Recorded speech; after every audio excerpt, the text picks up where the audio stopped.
lapisan mielin yang melapisi serabut saraf. RD semakin tinggi artinya sang anak mempunyai peluang lebih besar untuk terganggu perkembangan otaknya. Dampaknya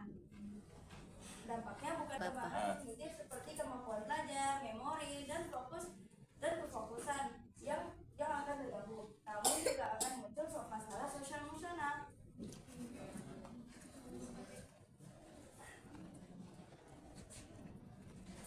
Selanjutnya ada kondisi otak yang kecanduan online. Otak yang kecanduan online akan mengalami brain rot.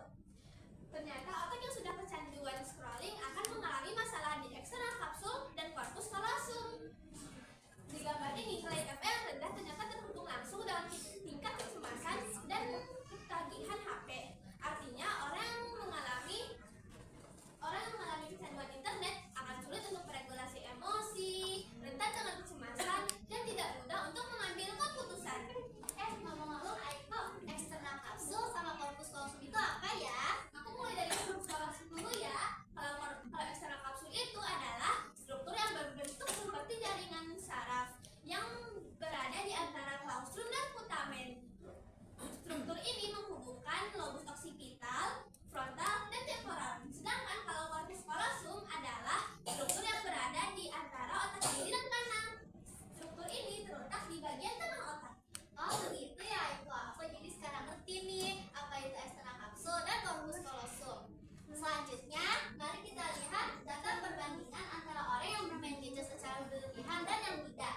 Menurut survei, keluarga plus 62 menghabiskan waktu 6 jam di layar HP yang setara dengan jam tidur normal kita loh. Bahkan pagi-pagi pun yang dicari HP.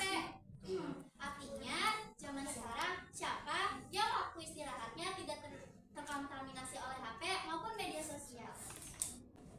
Selanjutnya ada akibat dari kecanduan gadget. Penelitian ini dilakukan oleh Tian dan kawan-kawan pada tahun 2014 di Cina.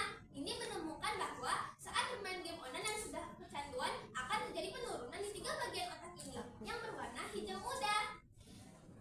Kecanduan gadget ditandai dengan susah tidur, lelah di siang hari, dan yang paling parah adalah terganggunya mental para pecandu gadget. Dalam penelitian oleh NSF menemukan bahwa 60% anak-anak di bawah 18 tahun mengeluh lelah di siang hari dan 15% lainnya mengantuk saat di sekolah. NSF merekomendasikan 8-10 jam perharinya untuk beristirahat. Berikutnya ada data di sekolah Citra Islami yang terkena speech delay, yaitu 1 anak di kelas 1, 2 anak di kelas 2, dan 1 anak di kelas 3. Nama-nama yang di bagian otak dong. Jadi ada occipital, parietal, frontal, dan nama kelompok kita cerebellum. Oh iya, kamu lupa. Apa ininya? Oh iya, parietal. Temporal tinggalan. Yang terakhir itu temporal ya. Oh ya, ini adalah proyek yang kami buat, mulai dari isi otak, open project, dan mengatur otak. Kebetulan kalian tulis ini, penggunaan gadget secara berlebihan dapat mempengaruhi perkembangan otak anak. Pengawas tua dan pendidik perlu mengawasi penggunaannya agar bermanfaat bagi perkembangan otak anak. Ada saran dan solusi. Upaya untuk mengurangi dampak negatif gadget pada anak disarankan untuk orang tua dan guru untuk membatasi waktu penggunaan handphone dan mengawasi konten yang sedang diakses anak. Selain itu, sekolah juga dapat berperan aktif melalui kampanye atau seminar dan menyediakan kegiatan non-gadget untuk mengurangi ketergantungan anak pada gadget.